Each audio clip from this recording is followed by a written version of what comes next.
Hello, ladies and gentlemen, all over the world, as well as here, to another weekly episode of Wednesday Night Live with Simon Jacobson, continuing the journey, as this week's chapter is actually titled Lech Lecha, the journey, go on to you, travel, the first commandment to the first Jew, to travel and go on a journey from the south, what is today the southeastern Iraq, and Abraham's journey going northwest towards Israel, and the continuing dramatic episode of narrative of how Abraham encounters Israel for the first time. And how appropriate is this, especially with the turmoil and violence and tragedies happening right now in the same promised land so many years later. Then, hence the title, The Deep Dark Dread. The dark dread based on a verse in this week's chapter, which took place a little more than 3,700 years ago. And the discussion about how the relevance of that vision, that 3,700-year-old vision, 3,700 and some year old vision, impacts and the events going on in the promised land today. But first, a few questions that bother and concern us all, and that is, after our prayers and our hearts go out to our brothers and sisters in the Holy Land, who are now living in a fear and a dread, because these random attacks, young Arab Palestinians, for no other reason than just attacking Jews, can take place anywhere, anytime, as we've witnessed in the last month. So our prayers go out that God protect the land, protect the people against this literally anti-Jewish attacks. No matter what grievance people may have, if they even have one, clearly that does not justify killing, it does not justify anti-Semitism, and the Nazis also had many excuses why Jews were targeted. So that's firstly. But the bigger question is, why can't we Jews in the land of Israel, after all thousands of years of persecution, finally have some respite? What do they want from us? Why can't we? Why don't they leave us alone? It's a small little country. It's barely the size of New Jersey. Jews have finally found a place, a little comfort. Why can we not be at peace? And is there a future? Is there a hopeful future? Or are we doomed, God forbid, to this a never-ending cycle that seems to be the story of history, of one type of attack, another type of attack, taking on different shapes and forms? And in a fascinating way also, or maybe fascinating is not the right word, also echoing something that was written over 1,000 years ago by Rashi. When he opens up the entire Torah, the first commentary of Rashi says that why does the Torah begin with the creation of the world? Why doesn't it begin with mitzvahs? The Torah was not meant to just tell us the narrative of creation. It should have begun with mitzvahs, in order to tell us that when non-Jews will come and say, listimatem, you are thieves, you've stolen our land. Literally, those are words being said today. We can say to them, it's not your land. God created the world. And God gave the land to whom He wants to give it to. And He gave the Jewish people the Holy Land, the promised land. That's why it's called promised. And where did He give it? It starts in this week's chapter, where Abraham is promised this land. This has become part of the Bible, and long before Christianity, and long before Islam, this was always known as a fact. Israel, the people of Israel, the children of Israel. And yet, they don't let us be at peace. Rashi already anticipated the theft, that they'll blame us that we're thieves. And generation after generation, they don't give us the peace. First it was the Babylonians, then it was the Romans, then it's the Ottomans, now the Muslims and the Palestinians. What do they want from us? You don't need to be a mystic or a visionary to realize that there's something about this country that attracts unbelievable power and force. Something about this holy land that reverberates in so-called the belly of history, the belly of the universe, and the very arteries that shape existence. And that's why it's called the Promised Land, the Holy Land. So that's what I want to address And it all begins in this week's chapter, where the first time you encounter the land of Israel. In last week's chapter, you have the story of Noah. Noah lived in a different part of the world, also in the Middle East, but not in Israel. And there's a flood. Before that, you have Adam and Eve. The Garden of Eden was not in Israel.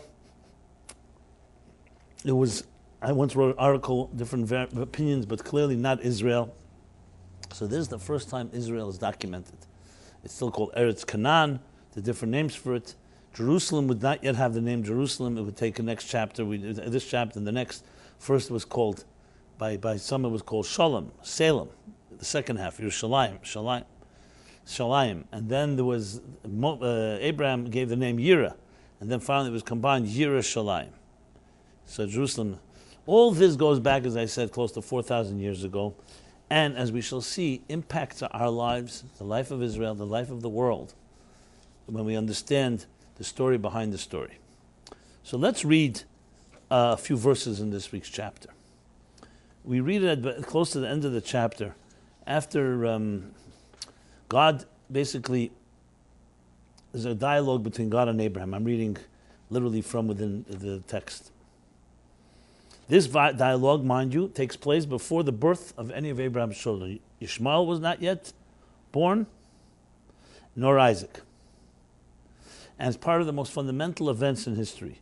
What is that? It's called the Bris Bein Absarim, God's covenant with Abraham, the covenant between the halves, because the custom was that when a covenant was made, you took halves of an animal as an offering, and you walk between it, which designated that you're making a bond, a bris, a covenant.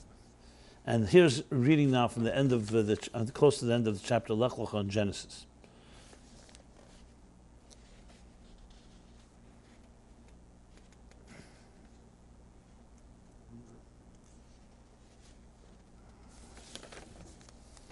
Here it goes. God's word comes to Abraham. Abraham is still called Abraham, not Abraham.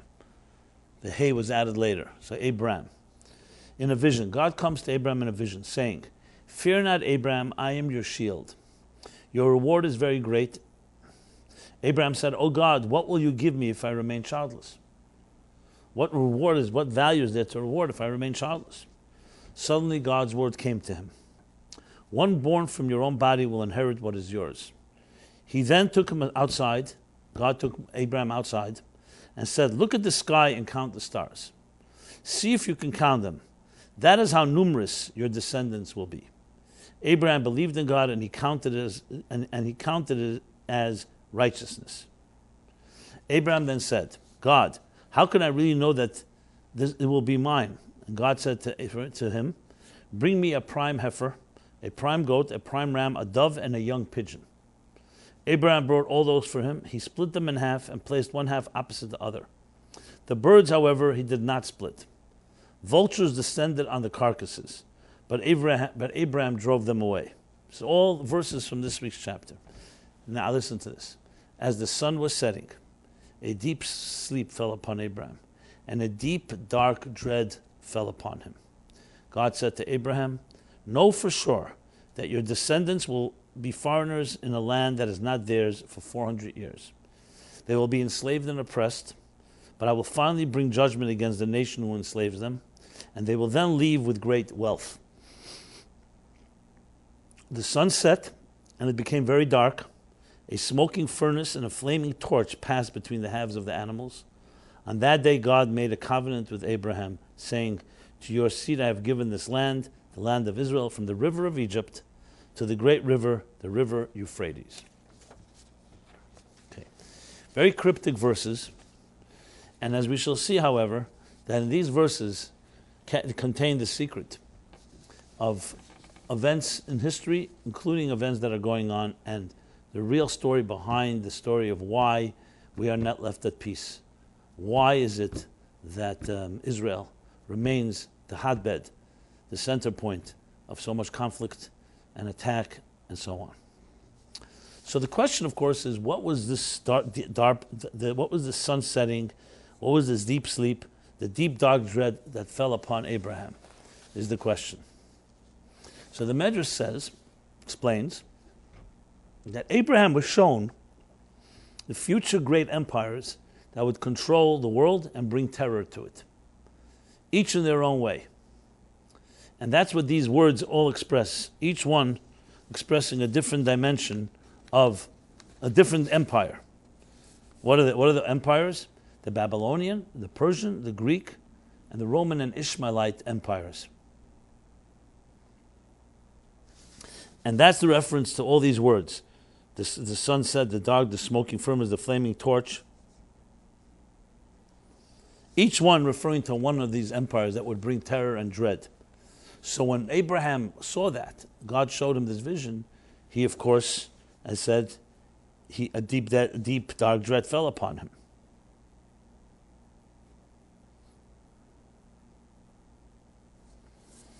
Because he was disturbed by what he was seeing that would happen by his own children and at the hands of his children. Because remember, the Ishmael would give birth to the Arab Muslim world ultimately. Of course, Isaac and Jacob would then give birth to the Jewish world, and Esav would be the ancestor of the Christian Western Roman world. So the conflicts would all be happening by descendants of Abraham's own children. So you can imagine the dread that a father and a grandfather sees what his children will be doing. But still begs the question, what's the point of showing this to him? And then, of course, the conclusion is that first they'll be enslaved and oppressed by Egypt, and then they will leave with great wealth. So there's a happy ending. So the great Arizal explains that these empires that extend over the span of history represent the different stages of refinement that we achieve through the generations. What that means is the following. First, we got to step back a minute and look at the more so-called mystical or Hasidic and spiritual view of existence. We're sent here to this world for a purpose, and that purpose is to refine the sparks that are embedded and concealed in the world within the world around us. So each of us is allocated a certain amount of sparks. That's our mission, and our job is to find those sparks and elevate them. In simple terms, it means the work we do, the food we eat, the people we will encounter, the places we will travel to, are all there for us to spiritualize them. So the empires which controlled the world throughout history represent different stages of such refinement. So even though they may have brought terror, but each of them represents a different challenge that we have to overcome and ultimately vanquish and refine.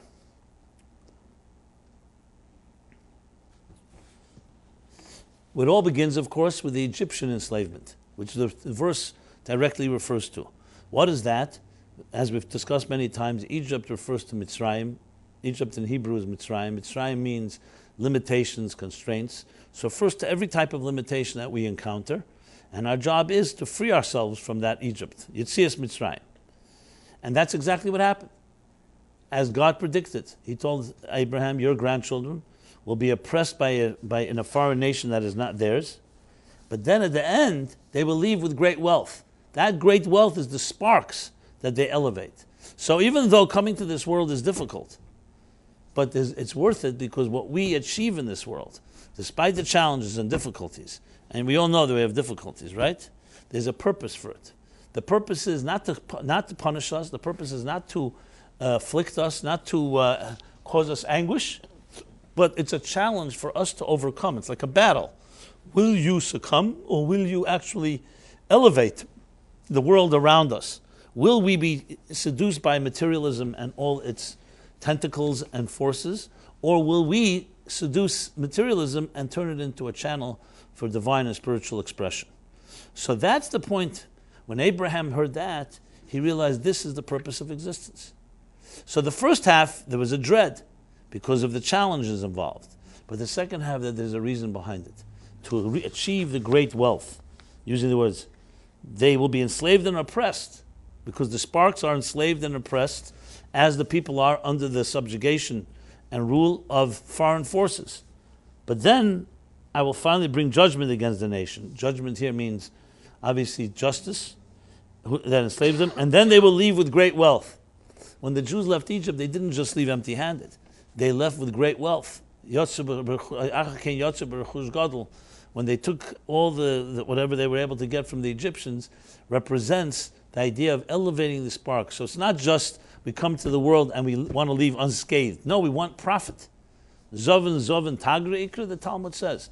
If a person invests money and they come away with the same amount that they invested, that's not considered a businessman. That's actually a loss.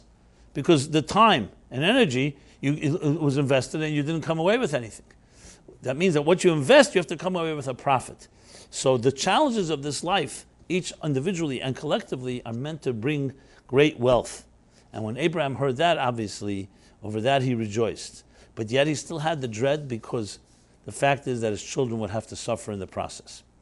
But this at least redeems the suffering in the sense we understand that the challenges of life have a purpose. Viktor Frankl developed the entire logotherapy, man in search of meaning, that when there's meaning, I think Nietzsche said it, when there's a why, you can deal with any, when there's a, what's the expression? When there's a why, you can deal with any what. When a person has meaning, as Frankl pointed out and observed, then they can deal with challenges, because even the challenges have meaning. This doesn't justify pain, and no one should have to suffer pain, but it tells you that it's very different, that when you enter in a place and you realize that the obstacles, the setbacks, we all have our challenges, are meant to bring out our best strengths, our great strengths, and we can overcome it, and we have that confidence, that meaning gives purpose even to the suffering.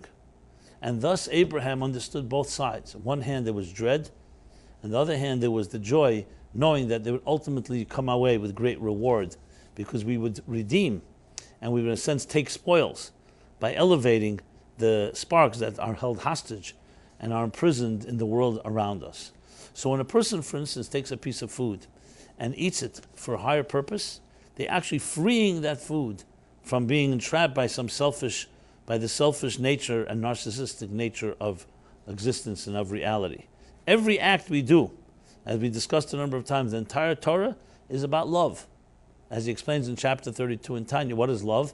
The transcendence of spirit over matter.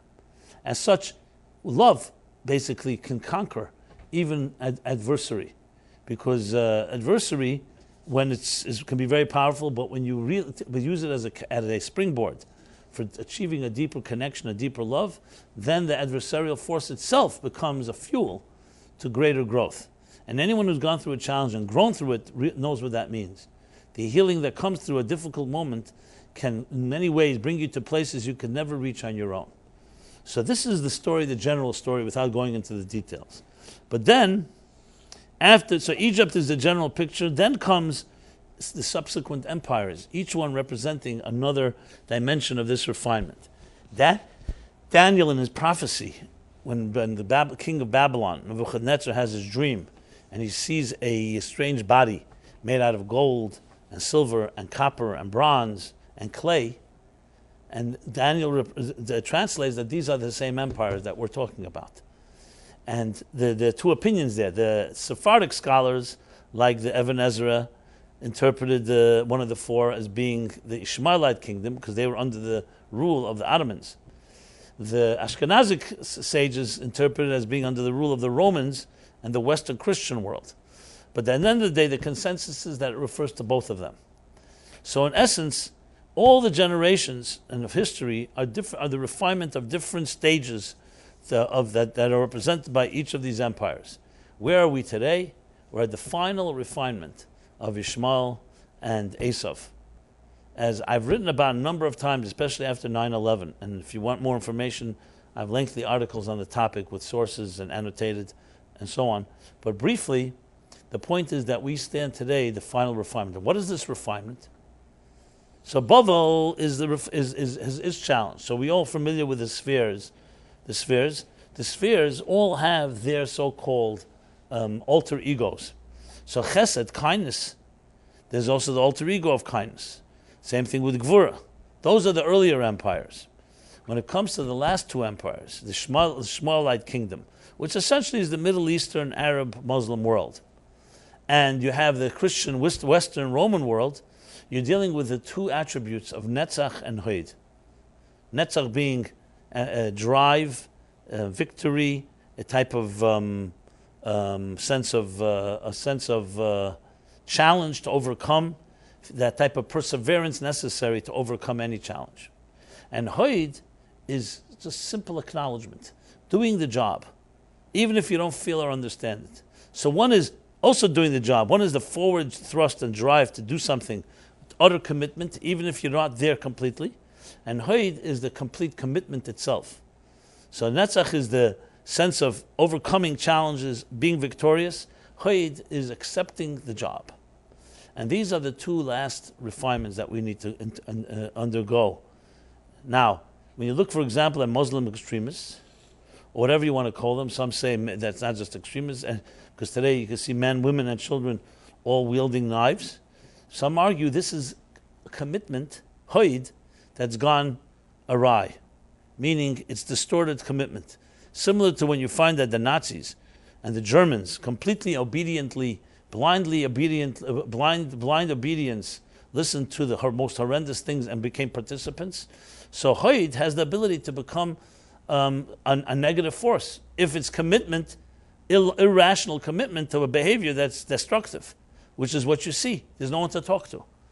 We hate Israel, we hate the Jews, whatever it is that we hate, and we're going to act on it in violent ways. We've seen it now in Europe, in France, in the United States. Look at the attack on the World Trade Centers, 9/11, 14 years ago. What was the purpose of it? No, it was just this type of fanatic commitment. This is what we do. And there's the Netzach element, a type of passion, a wild passion. So Netzach and Hoid, for all its virtues, can also be used in the negative. What is our way of refining those two empires? By Netzach and Hoid being moderated, being tempered, and used in a positive way. Netzach, very important to have a driving ambition. But it shouldn't be a driving ambition that steps on other people, that hurts other people. It should be a driving ambition, a driving force to vanquish all evil, but do it with kindness, with love. What's Hoid? Commitment? Not just blind obedience and commitment to whatever is said. Commitment to what God wants. Humility, humble commitment.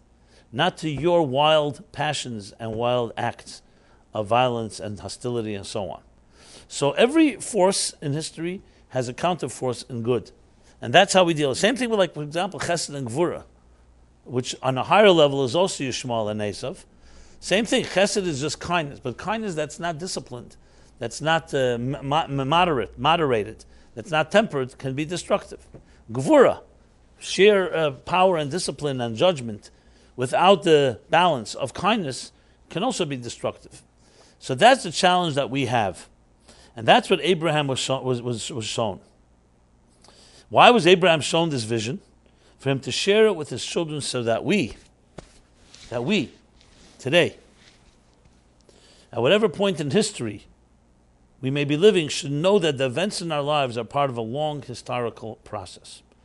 So even as the sun sets, as it seems the situation now in Israel, people say when the sun sets, you don't see anyone in the streets. And the sunsets can also mean, in a figurative sense, when there's a certain darkness, a cloud, people are afraid. So even as the sun sets, and a deep, dark dread strikes us, literally, almost like prescient words that could be used today, just as they were stated to Abraham, just as they stated in the Bible 3,700 years ago. We must always hold on to Abraham's vision, that all our journeys and challenges are part of a bigger process, a longer marathon. And there's a light at the end of the tunnel. So obviously we need to do whatever is necessary to protect ourselves, to eliminate this evil, to eliminate and eradicate anyone that wants to touch and hurt us. But in the bigger context of things, we already had a great-grandfather, Abraham, who in the promised land had the deep, dark dread that fell over him as the sun set. So we've already been here. So it's a consolation to know, how do we ultimately make it? Because we know that there's a purpose to it all. There's a purpose to the challenge. So not only not be overwhelmed and demoralized by it, but to recognize that we have to lead it toward gaining great wealth. Great wealth, strengthening our souls, strengthening our spirituality, redeeming the sparks, and bringing us to a greater place. The vision and promise that the Jewish people hold on to their entire history. This is what gave us the power, that through the hardships of the slavery in Egypt, through the hardships of thousands of years, under the Babylonians, under the Persians, under the Greeks, under the Romans, which is where we are, and under the Ishmaelites, we always held on to the promise, the vision, that yes, it may be dark out there, but there's a light that's coming. And if we do what we have to do and we continue to march forward with fortitude, we will redeem the sparks and come out with great wealth, which is the ultimate redemption. And understanding the different dynamics of each empire in exile empowers us to be proactive and take action in order for us to refine that particular dimension of experience. And I've discussed the two, Netzach and Hoid, as far as Yishmael and Esav go.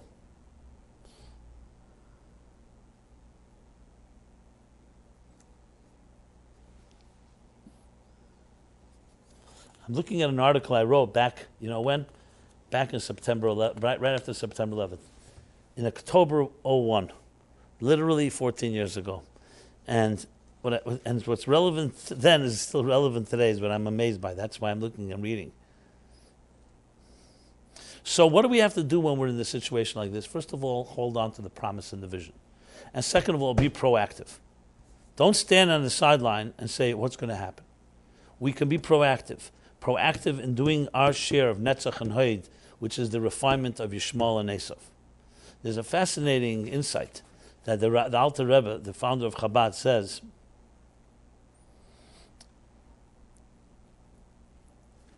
And he says the following. There's a concept that goes that Tainuk Tmidi, when a person has constant pleasure in something, they cease having pleasure. Pleasure is based on novelty.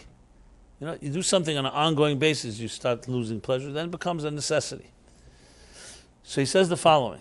Listen to this. Since Esav and Yishmael are two antithetical entities, Esav is connected more to Gvura and Hoid, as I mentioned, the left side, that intensity, that type of state. And Yishmael is on the right side, Chesed, more of the power of Netzach, determination and so on, and drive. That's why the songs that they have, their music, is of the opposite nature. Because something that's Chesed, wants its music to entertain it, to give it pleasure, has to come from the opposite. That's why you'll find that Arab music is very melancholy. It sounds very haunting, if you ever listen to it. It's very gvuridik.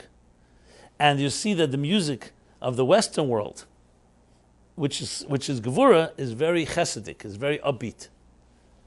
Because the refinement of each of them comes from that type of opposite element in that personality. So, when we're being terrorized by a negative form of Netzach and Hoid, what that means, a demonic force beyond that's rational, that is ready to blindly die and kill innocent people in the name of his distorted faith, that's Netzach, a passionate onslaught on our freedoms. The only way to ultimately long-term force to counter that is a Netzach of positivity, a shared determination to be committed and driven to do everything possible to bring good into this world. To do so relentlessly. And Hoid, so the Hoid, which is the idea of commitment, super-rational acknowledgement and commitment to that which is beyond us, even if it doesn't make sense necessarily, is the best counterforce to that commitment that we see of, again, demonic forces and terrorist forces in doing whatever it takes to hurt others.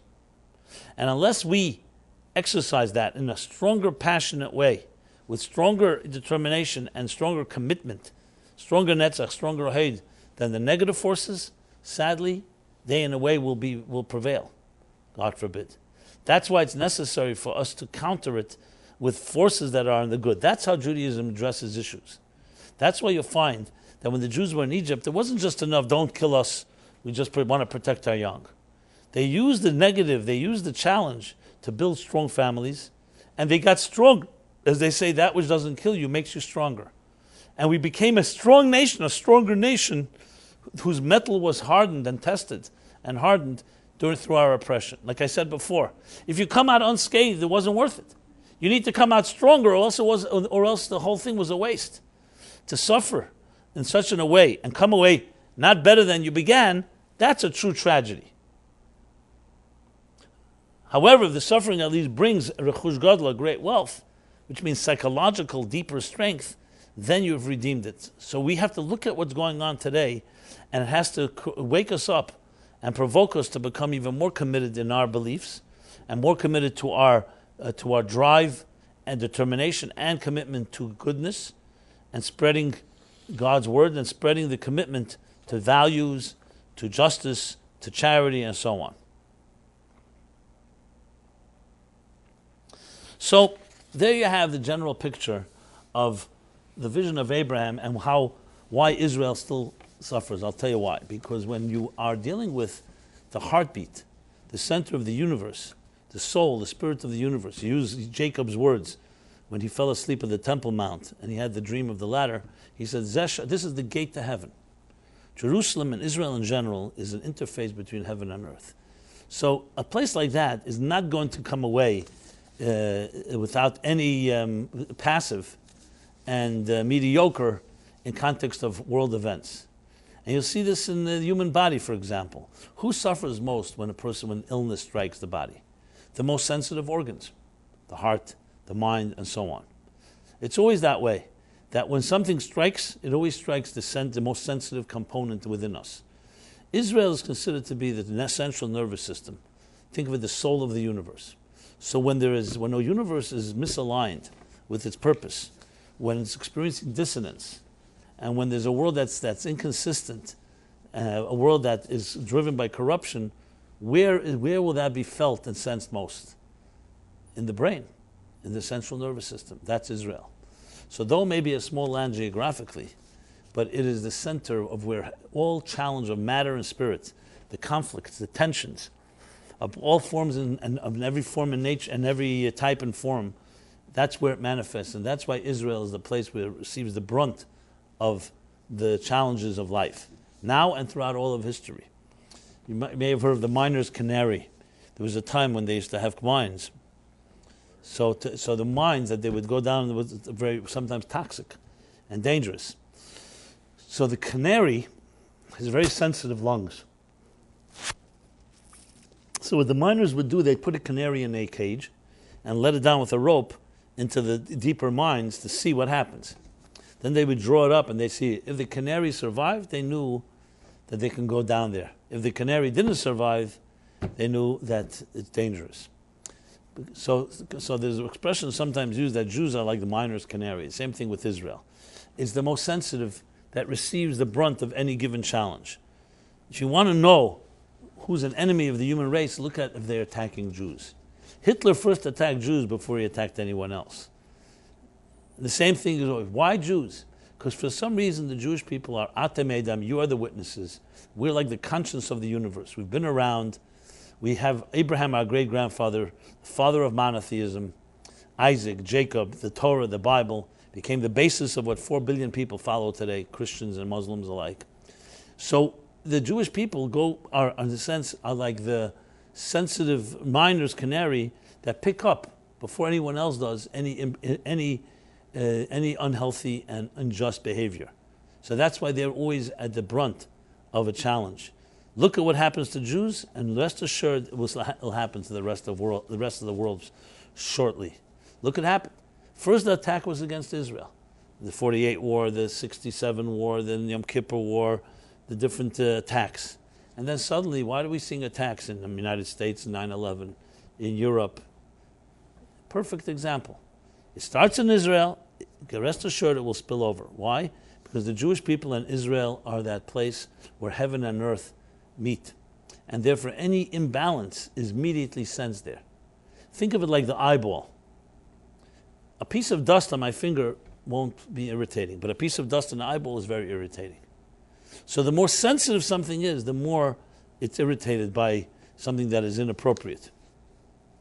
The Jewish theory of relativity goes like this, that 3 hairs on your head are not much, right? But 3 hairs in the soup, same 3 hairs, because it's all relative. So when you think of babas enai, that the Jewish people and Israel in general are like the dark part of the eye, the center of the eye, what do we call it? The jewel of the eye, the jewel. That's where the injustices and the dissonance and the dichotomies and the duplicity of the world will most manifest. That's why Israel, disproportionate to its size, disproportionate to its population, remains the nation that continues to dominate headlines more than nations that are 1,000 times its size. Look at how many headlines are dominated by China. Okay, now with the economy, maybe more. But how many headlines over the last 50 years did China dominate? And Israel, constantly. Because this is the most sensitive place on earth. As a matter of fact, the lowest place below sea level on land is the Dead Sea. So it goes deepest into the earth possible. The highest point I don't believe is there. Mount Everest is the highest, but Israel also has high points as well. Mount Hermon and the Golan Heights and so on. But the point is Israel, and that's why you'll see also Israel is a small country. As the Torah says, it's lands of milk and honey, of the 7 species, of hills and valleys. Small country, but it reflects the entire universe. That's why when trouble brews, it's always right there. And going back to Abraham, the promised land, the holy land, the promised land. At the same time, think of it also as a positive thing. We don't want to not be the eyeball. You don't want to not be the heart or the mind. You want to be that type of spiritual sensitive place, but you want it to be in a healthy way. So here is where we have to counter the challenges that come our way in Israel and with a surge of positive good. And remember that when Abraham was shown this vision, he was shown a vision. Yes, there will be dread, and this is the place where you will feel it.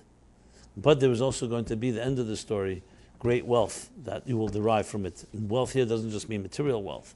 It means spiritual wealth, psychological wealth, emotional wealth, and so on. So we have the story all captured in this week's chapter. All you have to do is read it, and literally you have the dark dread when the sun sets, the night, as well as the other references that I read before. Here is not the place to go into all of them, but just suffice it to say that they all symbolize different aspects of the challenges, both personally and collectively and globally of our lives. And the lesson is clear. Like Abraham was told, look up into the heavens and you'll see the stars. That's how your people will be in the world. There'll be as multiple of these stars. We are now those people everywhere in the world, and we have a role to play. We have a role to play is to be clear about these ideas, to be unambiguous, to teach others that this vision is shaping the world as we know it. I wish we would have a leader that can get up and speak to the Arab world and tell them, we share a grandfather. His name is Abraham. And this Abraham had a deep dread on a very dark night when the sun set. About whom? About you. About us. About you attacking your cousins. If we had a person that had that type of spiritual clarity, moral clarity, and got up, I guarantee you'd get the attention of the world. I'm not saying it would solve our problems overnight, but at least you'd get the attention because you'd be talking a language that everyone would resonate with everyone. Because this story didn't begin in 2015. It didn't begin in 2000. It didn't begin in 1948. It began long before. There's nothing to do with what they call so-called occupied territories and oppression. The Mufti conspired with Hitler, convincing him of the Holocaust, even though Hitler for sure, there's the controversy about what Netanyahu said. I'm not sure what the controversy is. Clearly Hitler was the rabid anti-Semite and he's not exonerated in any way. But the Mufti was also invested. This Mufti, Israel was then not even a state, and there was no what they called occupied territory then. It's a hatred by the Ishmaelites on one end, by the Esavites, by the Esav, the Roman Western on the other end, and it's all was pre-foreseen by our great-grandfather Abraham. Not just to show him what's happening, but to anticipate. Because when he can tell his children, and we read every week when we read this parsha, it doesn't make the problem less, but at least you say, you know what? It was all foreseen. I understand it's part of a bigger plan. It makes it easier to force through it. It doesn't make it less painful. It doesn't make it less tragic. But at least you understand that that was how the world was shaped. A script was written many years ago. And I find it consoling to know that my great-grandfather, in the dark night there in Israel, saw something that both frightened him, but also gave him a sense of hope, because that the promise will be fulfilled. It gives you a certain strength, because not that it minimizes, of course you lock your door and you still defend against any atrocious act, every atrocity, but at the same time it gives you an inner strength that there's a bigger picture, and we have to share this with the world around us. That's why I dedicated writing so many articles about it back then, and as I see they're as relevant today as they were then, because we're still confronting and facing this Middle Eastern world, which is fraught with all the challenges that we're describing here. So, besides the fact that it was foreseen, but more importantly, as I said, it gives us an understanding that that we have to transform these passions. As I've said a number of times, the mediocrity and the passivity of a rational person is no match for a passionate fanatic. Because passion always trumps passivity. So how do you counter when you see young people at the prime of their lives ready to wield a knife, knowing they'll be killed just to kill somebody, to take a plane, fly it into a building, suicide bombing? How do you counter that? You could say, let's put them all in insane asylums. You can't counter it with a type of passive, dispassionate attitude. You have to have a passion that's equal to that passion for good. So, Netzach and Hod are powerful forces. Netzach, as I said, is a determination. Hod is a commitment. You cannot fight determination and commitment for negative things with saying, you know what, let's not be committed or determined about anything. It doesn't work that way. Apathy cannot fight passion, even if it's a misplaced, obscene passion. Which is also why, for example, Chamberlain could not handle Hitler, because Hitler was a liar, a fanatic, and did whatever it took. The means justified the ends. The ends justified the means.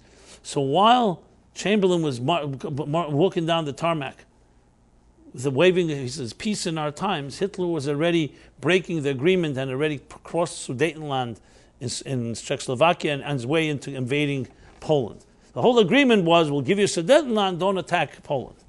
And when he signed the pact with Stalin that he won't attack Russia, the plans were being made and then he attacked. So one thing, I don't want to say you have to give it to him, but it was the world could not face that. Because Chamberlain wanted, let's just have some peace. Let's be a little peace and quiet. You can't fight passion, crazy, demonic passion, with a type of, let's all relax and play some golf. It doesn't work that way. You need to have a counterforce that's equally powerful in passion for the good. That's how you fight passion. You don't have to become like that, but you have to have that type of drive. And the same thing is psychologically in our own lives. You find many people who are overcome by different addictions or different obsessions. So to say, you know what, let's just stop having obsession. It doesn't work that way. Once you're addicted to certain and obsessed by something, it feeds you. It's like a fuel to fire. So when you're hungry, you're going to go for it. Someone will say to you, let's not eat. What you have to do is have something equally passionate, that's constructive, and that can somewhat wean the energy, somewhat weaken the passion going in that direction. You'll see very many times when they fight fires, they don't just put them out, they direct them in different directions. Channeling, harnessing, redirecting. So when you see someone that has a lot of energy, to say, you know what, let's all weaken our energy and not do anything, that doesn't work. You have to find another place for them to express that energy that won't be destructive. So psychologically, individually, and on a collective end, the Netzach and Hod element are a tremendous lesson of how we rechannel forces that are very strong and within us. Mediocrity is not a match, as I said, to something that's passionate, even if the passion is going toward evil for evil causes. And mediocrity is around positive causes. This is something, unfortunately, the Western world, our modern world, especially the United States, where our biggest battles are being played on football fields and baseball fields and video games and fantasy television and so on. It's very hard for us to understand the passions that are boiling in a place like the Middle East, because we don't relate to these religious wars. We don't relate to people going so crazy about something. So we think, you know what, let's just modernize them, give them McDonald's and a few laptops, and they'll become like us. And they're offended by that, because their passion, their commitment is, in their mind, comes from their soul. To say, you know what, let's all cool down and let's settle down. That has been the Western approach, and unfortunately even some Israeli leaders' approach to try to deal. Let's everybody sit down and calm. But you understand, it's driven by someone who's being educated, someone who's ready to take a knife to someone. You're not going to say, let's just all calm down. How is that going to resolve the issue? You have to teach them a new type of passion, a new type of commitment. Have passion and commitment. Change the world with good. Create a revolution of good. Take your passion and turn the world into a better place. That's what radical people can do, but healthy radicalism. So the response, let's all be more cordial, civil, let's talk. It doesn't work for someone who has strong beliefs. You insulted my prophet. And they went in and massacred and killed those people at the, what was it called? Habira, what was it called in France? Yeah. Charlie something. Charlie had Habira or something. So to say, you know what, don't get so excited. Yeah, but that's exactly what they are. They are passionate about their faith.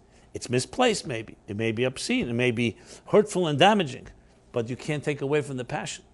That's what you have to learn. That's why you find a Hasidic thought. It says there are things we learn from, even from a thief. We learn from a thief that you fail the first time, you try again. You learn from a thief diligence. You learn from a thief that all the different lessons, there's 7 lessons actually that we learn from a thief. You could say, what do you mean learning from a thief? Because there are lessons to be learned even from negative entities. You see the commitment in something, even if it's in a negative way, derive from that a lesson in the positive. This is how Judaism thinks. That we look at every given situation and say, what can we learn from the forces that are being fought in the Middle East? You learn a commitment and a determination, a netzach and hoid, that in turn should inform us to channel that into positive growth, into a commitment, not just I'll be good whenever I'm in the mood of it, but no, to make it a driving engine, a driving force of the mission of our lives. So the lessons of this week's chapter are many, but above, to sum up, is that we get strength from the vision that Abraham had, and the terror and the dread that we feel today, Abraham felt, but it's for a purpose. That's the key. It's not meant to just be dread on its own. It's a purpose in order to bring out greater strengths in elevating the sparks of Netzach and Hoid of our times. So, of course, much more can be said about this, but I think this drives the point home. And with that, I want to wish everybody, the multitudes, would you say, the multitudes of people should have a very peaceful week. We should all add in the 3 pillars of study Torah, prayer, and good deeds, charity, in honor of the people of Israel, who are right now under the gun in that way. God should protect it and abolish and thwart all the conspiracies and the plots that are being plotted as we speak. But above all, as we strengthen our spiritual side with the Netzach and Hoid, we actually weaken the power of the enemy, because their power comes from these forces. When we channel it towards good things, that weakens directly and indirectly, even if they may not be aware of it, but we're taking this energy and turning it into a positive force. And that positive force will inevitably vanquish all forces of evil and negativity. As we read in Isaiah, that there will be no longer any evil and destruction on my holy mountain, Israel, Jerusalem, because the world will be filled with divine knowledge as waters cover the sea. And the question is asked, what does divine knowledge have to do with violence? Because knowledge is not just information. Knowledge is that broadening and expansion of the horizons of a human being that can tolerate and understand, oh, there's something going on. I don't have to fight it and turn it into a war. I learned to transform it in a positive way. So the idea that that our disagreements have to lead to anger and to hostility and to avarice and to all that comes with that, that's not correct. That's Molar, the world will be filled with divine knowledge that allows different opinions, that tolerates. Be passionate, by all means. Be committed. Be determined. Netzach, Hoid. But do it in a way that does not destroy anyone else. Do it in a way that repairs. As I've often mentioned, the story with Rab Shimon Bar Yochai, 12 years he was in the wilderness. I'm sorry, he was not in the wilderness. 12 years he was hiding from the Romans in a cave. And finally he came out. But he was so refined that the Talmud says wherever he went began to burn in his path. Because he was so intolerant of the pettiness, the mediocrity, the meaninglessness of people's basic lowest common denominator needs. So God said, you're not ready. Go back one more year into the bar mitzvah year, 13th year, maturity. And now when you come out, and that's what happened when he came out the 13th year, any problem he saw, you know what he did? He fixed it instead of burning it. So there's two ways to use passion and determination and commitment. One is to destroy everything in your path in the name of your passion. The second is to have the humility. Use that passion, use that determination, use that commitment to transform, to repair. Be perseverant. You see a problem? Apply yourself. Teach that person, inspire them, elevate them. This is something that has to be taught in Muslim and Arab schools. That's how you take your religious passion. You don't destroy it. You channel it into what Abraham did. What did he do? He fought for the infidels. He prayed for the infidels of Sodom. Not because he agreed with them, but because he was looking for a way to fix it, not to destroy it. God did not create the world for it to be destroyed. You may destroy the sins, but not the sinners. That's the lesson. So may everyone have a very blessed week. This has been Simon Jacobson, Meaningful Life Center. If please send us your emails, and we'll send you our weekly newsletter. Any way we can help you in your journey, please let us know. And remember, next time you have a little dread or a tremble, remember our great-grandfather Abraham. We walk in his footsteps. We walk in his footsteps both to go through the dark moments and, of course, to bring it to light, to ultimately to the Rechush Gadol. As the Talmud says, an interesting statement. When the Jews were suffering in Egypt, Abraham prayed for them and said, let them go already. So God said, I can't let them go because I promised you that they would be oppressed and then they would have to come out with great wealth. If they don't come out with great wealth, my promise won't be fulfilled. So I need to keep them there longer. And the Jewish people said, you know what? We forgo the great wealth, just get us out of here. So there is that argument as well, at least not suffering. But we've gone through already thousands of years. Now we want to have the great wealth and that comes through that suffering. And may we not suffer any longer, only have the great wealth. Please stay in touch, and until next week, this has been the Wednesday night class, and everyone have a very blessed and pleasant week. Thank you.